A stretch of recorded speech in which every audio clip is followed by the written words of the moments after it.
What's good, MMA world? MIAB back with another video. Glad so many people tuned into the last video I posted and all the breakdowns and all the shorts I was able to get up. And so many people hit that subscribe button. I'm back with another video. Want to stick to the next UFC card that's coming up and all the information and all the new stuff that happened. Don't want to get too far. Don't want to stick too far in the past. But we're gonna get straight into it. I do want to get into, you already know, the breakdown of Islam and Arman. I mean, it's looking to be a great fight. These stats, I had to break down the stats right here, and this shit is crazy. Let me see right here. Get this fucking photo out of my way. All right, we got striking stats, striking accuracy for Islam. We got 60%. Takedown accuracy for Islam is 54%. It's a good. These are good stats to know because I feel like these are against the best of the best. So it's good to know that he's getting these percentages. The reason I say it is because Armin is 37% and 49%, which I feel like could be a big problem if the fight doesn't work out on the feet and it starts going Islam's way in the striking. What if he isn't able to take Islam down, and then that could go the whole other way. But I mean, altogether, these aren't bad stats. A lot of fighters have a lot of good fighters to be having less good, better set, be having less percentage than this, and still be able to make it happen. So I mean, he might be able to work in Armin's favor. He might be able to get one or two takedowns, or even if he goes for them. But I don't really think he'll go for them in general. At the end of the day, I think it's gonna be a scary fight. Honestly, I think Armin looks very scary ever since his last loss to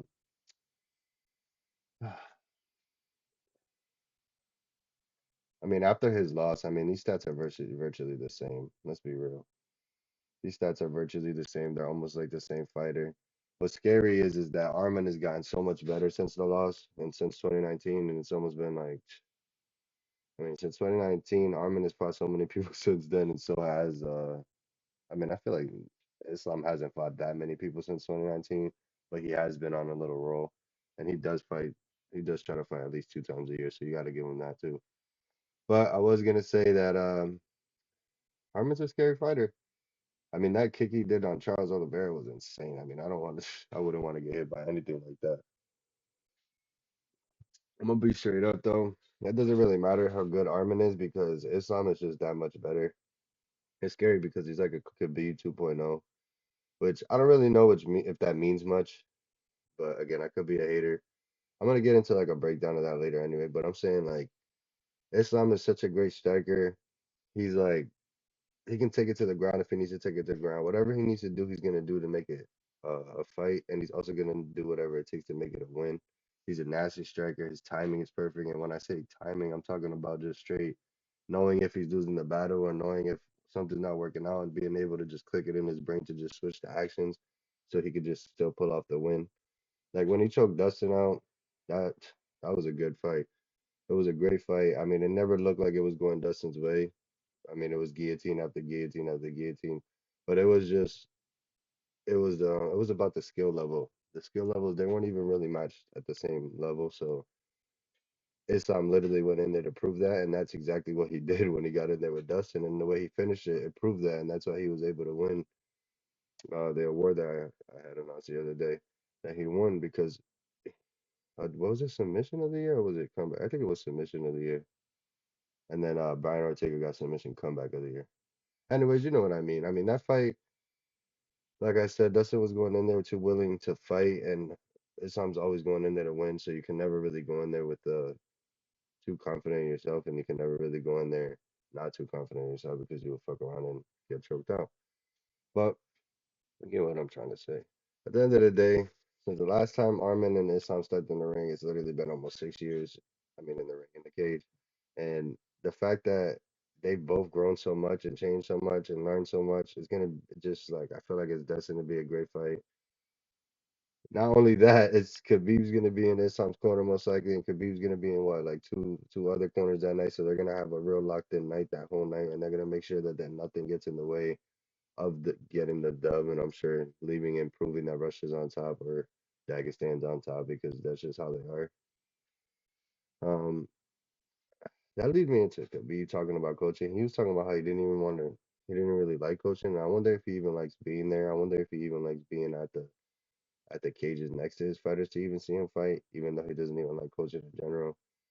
I don't know. I feel like at the end of the day, it doesn't seem like he really likes to do anything. He joins his career and then he joins the UFC for a couple of years. He doesn't want to do that. He retires and now he doesn't like being a coach and he wants to give up that doing that too. I just feel like Khabib just quickly gives up on everything because that's just the type of person he is. Even though he could do it and he might do it at the best level, he just does it for a short period of time and then he moves on to the next thing before the time is actually. But yeah, I think this fight is gonna be a simple breakdown. I mean, let me see this. See if I can give y'all the actual.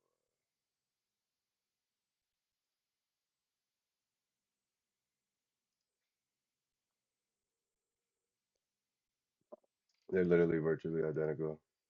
Yeah, what's the reach? What's the reach? 72 reach to 70. Yeah, not a big difference. They're literally the same. And then he's gonna have better takedown and he's gonna have less takedown accuracy. So I feel like that's where the reaches is really gonna come into. And I don't know.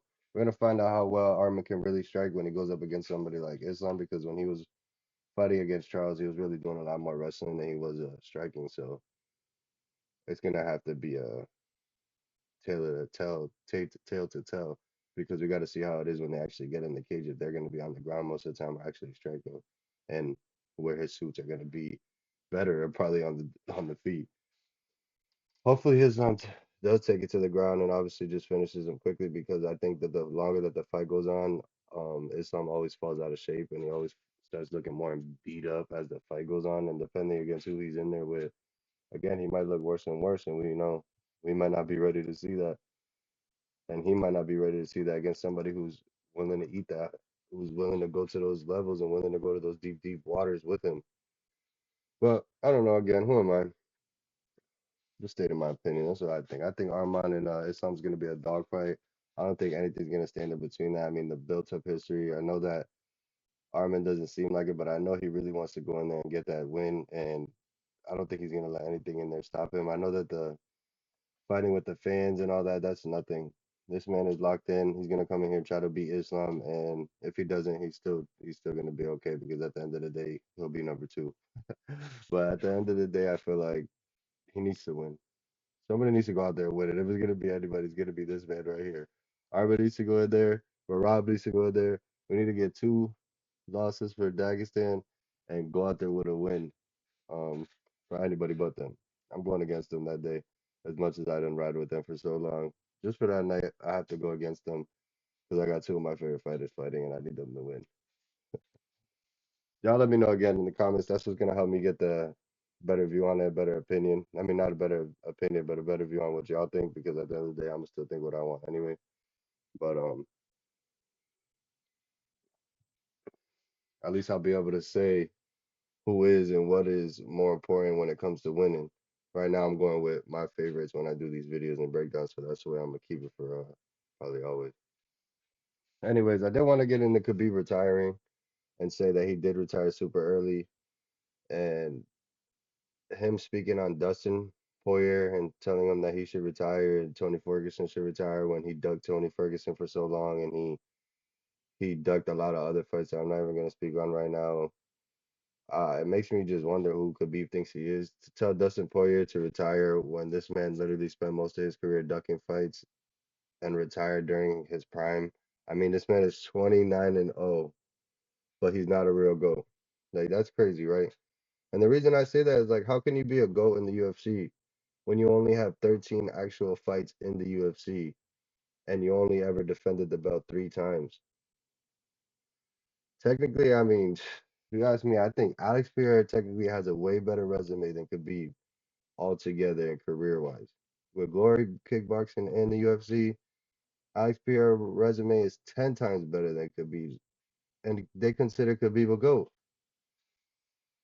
I don't know how they do that shit. I don't really know because technically he's done Alex done been champions in multiple places, and I don't even think Khabib, maybe he has, but at the end of the day, he's mostly known for UFC. I don't think he's mostly known for anything else other than UFC and the Conor McGregor fight. And I'm saying the only fight he's had is one, and he's only defended the belt 3 times. So at the end of the day, how do we even consider this guy a GOAT? John Jones has more than what, like 8 or 9 title defenses, and he's on his third weight class right now, right? I don't know, honestly. I don't remember when John Jones was a middleweight. But anyway, he's on his third title, third weight class over here defending belts, and people still argue that John Jones isn't the GOAT. But Khabib could come in what, 2018, leave by 2021, and literally still be considered a GOAT and only fight 13 fights. And out of all of those fights, only three of them were title defenses, and I think only like four of them were for ranked fighters. That's crazy. Let me know what you think. Does Alex Pereira have a better resume than Khabib altogether career wise, not just in the UFC? And then let me know, does Alex Pereira have a better resume than Khabib in the UFC altogether with two belts and Khabib's one and with the title defenses? You guys let me know. Because that is a big case that I was thinking about, and it made me think, like, who is he to tell Dustin to retire when Dustin's been fighting in the UFC for like, I want to say like 2012, 2015, 2013. So he's been fighting against the best of the best his whole career. He's never had a chance to go and do all these other combat sports and all this stuff to try to keep his career in a certain angle and try to finish with a certain record and stuff like that. He's out here just fighting because he loves the sport and what he does. I feel like that's what separates fighters from these, I don't know, fighters, I guess, like champions. Sometimes it could be a good thing, but sometimes it could be a bad thing because it's just like, is why do we let certain things slide, but certain things we can never let slide? It just never makes sense when we're putting it towards the person. Like even Connor having two belts is more crazier than three title defenses. Yeah, I never really looked at it like that, but as I was putting the stats together and actually thinking about it, it's like we let that slide, but if John Jones were to do that same exact thing, we would never let that slide. John Jones done beat people like DC, Rampage Jackson, Rashad Evans in their primes. Like he's done beat people like through multiple different primes, and is still considered just to go today in 2025. Khabib literally spent 3 years in the UFC and fought 13 fights, defended the belt three times, and retired with the belt. I don't know. If you ask me, I think Khabib isn't a GOAT. And he definitely isn't a GOAT in the UFC. And if he isn't considered a GOAT, then there should be a thin line between what makes you a GOAT in the UFC and what doesn't. Because if that's the point, everybody should just stat pad their stats and just get in the UFC and try to just finish up until they could get the belt and then retire as soon as they get the belt and then retire with the whatever record they want to have. If that's the case, because why the hell else would you have control of people's records for if they could just stat pad it and then get in there and just have 13 fights and then retire after three title defenses? I feel like that right there just automatically excludes you from the GOAT conversation in general because half of your fights weren't even in the UFC. Anyways, again, y'all let me know. I think Alex Pereira has a way better resume in the UFC than could be already probably going to be in there way longer. They could be, he's going on like what, like 4 years now, 3 years now. He's about to be in there the same amount of time, and he's already done more than Khabib already has done in his whole career that he was in the UFC. So y'all let me know what you think. I think that it's common sense right there that Khabib shouldn't even be considered a GOAT. Excuse me.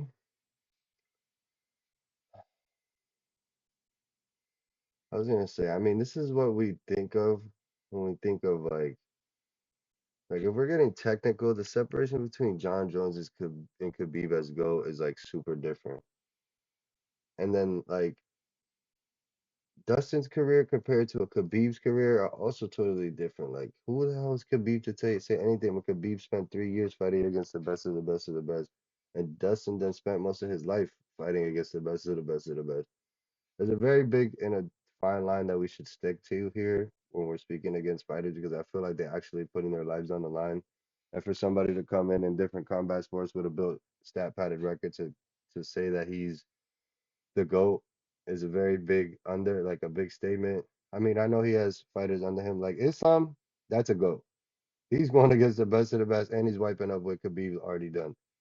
But Khabib, that's a very thin like statement there. And for him to even speak on Tony Ferguson after he ducked him, and for him to speak on Dustin Poirier after Dustin Poirier is giving us so much, I feel like that right there just shows that he had no business speaking on anything. This is actually what he said. He said, I think Poirier can beat Charles Oliveira, and I think Poirier has to stop fighting. He's finished. Justin Gaethje could be Dustin Poirier, Tony Ferguson. This is old school, brother. Stop fighting. We have to recognize the real things. And I feel like this one he needs to just not talk about anything when you have 13 fights in the UFC and people consider you the GOAT. But again, you let me know what you think. I don't know. That's just my opinion. I feel like if we're gonna get technical, then that man is far from the GOAT. But not to get off that subject, because again, I could break that subject down all day. I want to get into Umar breaking his arm. Uh, I don't know how real it is or not, but in recent interviews, I'm just gonna play the kid. He said he broke his arm. It could have been, but let's watch it because I didn't even watch it yet, so we could just watch it together. Let's just see what's going on.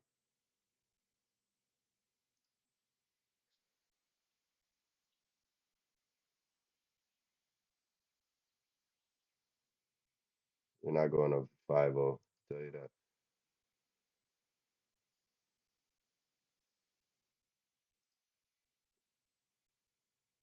My bad. I got the Bing. Got the Bing, so it'll be doing that dumb shit. I don't want the whole video, whole interview. I just needed the clip where he said that.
Hearing stuff like that gets me worried.